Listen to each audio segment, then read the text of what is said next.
let me jump down to the question of debt. There are several drivers in the national debt right now. One of them is these wars, which continue.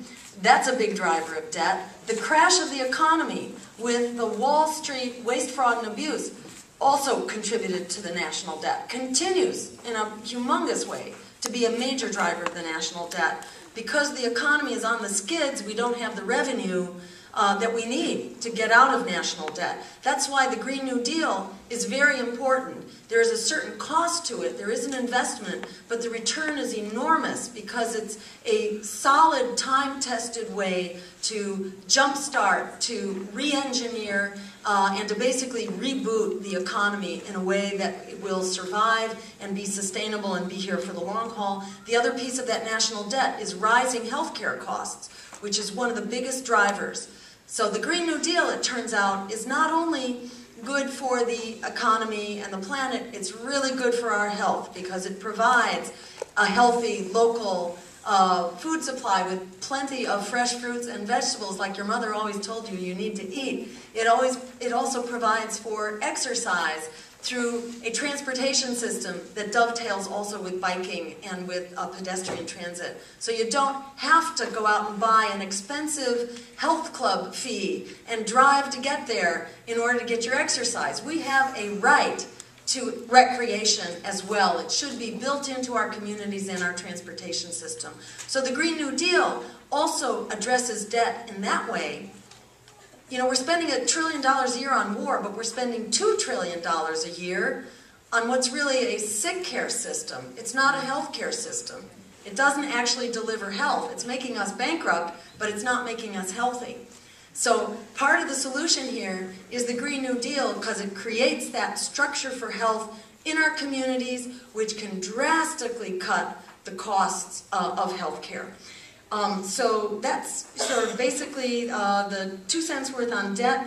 On food, yes, you know, there's definitely a human right to quality food and to food sovereignty and to food security, absolutely. And the Green New Deal is intended to address that as a fundamental of our economy. We need a food system that is also healthy for us, healthy for the planet, and healthy for our economy.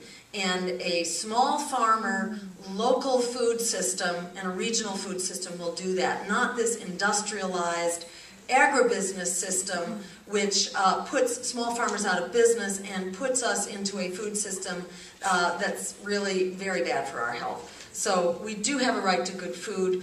And finally, passion for the White House.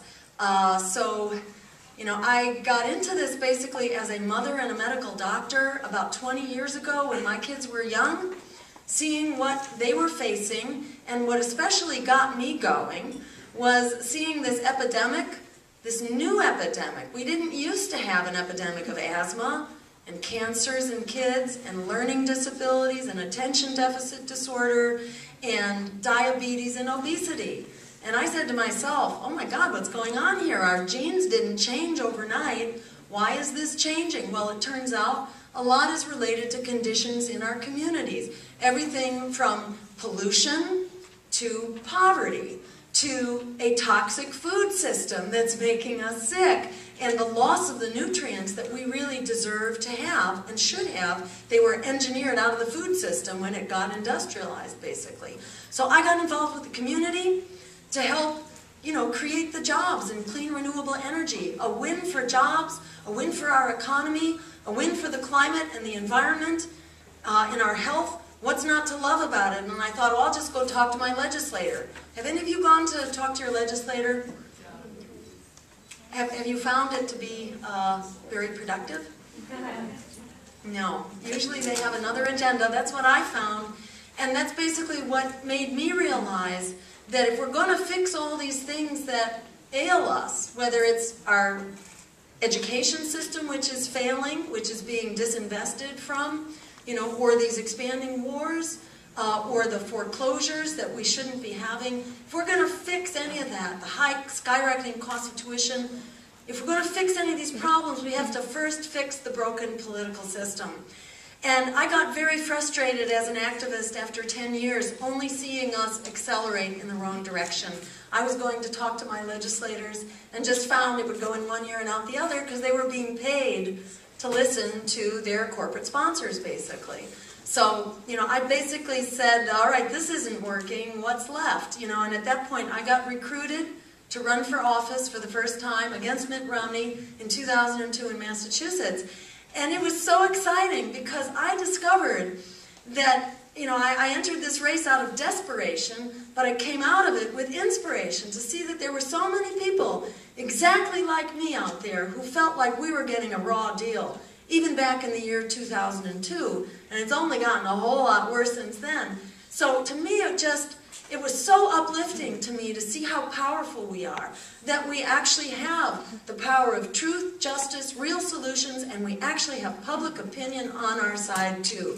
And it made me realize that if we start to stand up and we build our force at the grassroots, that we can actually take our democracy back. If democracy has anything to do with this, we are going to win, whether it's this November or next November. We are a force that will not be stopped, that we are a team of a social movement and a political voice that social movement needs in order for us to move forward. So the future is in our hands, and I thank you so much for leading the way and for standing up and shouting out what it is that we need for a future, that we need democracy, we need free public higher education, we need jobs, we need peace, we deserve it now, the clock is ticking, this is our time. Imagine if word got out, there are 36 million students and recent graduates who are basically indentured servants, who have no way forward,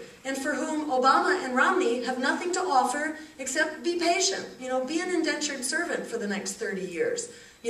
Just sit there and take it. That's what they say. What if word got out among students that we could actually stand up and we could win this race if 36 million students came up and stood up and voted for our campaign? We actually would win the race with the student vote alone. Add to that the occupier vote, or the healthcare vote, or the peace vote, or the climate vote, or the vote to stop foreclosures. We could turn politics on its head in this country, which is what the young people and the students did in Egypt and in Tunisia in the democracy revolutions. It's what the students just did in Quebec, where they pushed back those tuition hikes. We have nothing to lose and everything to gain by standing up for the peaceful, just, green future we deserve and that is within our reach. Thank you all so very much for listening.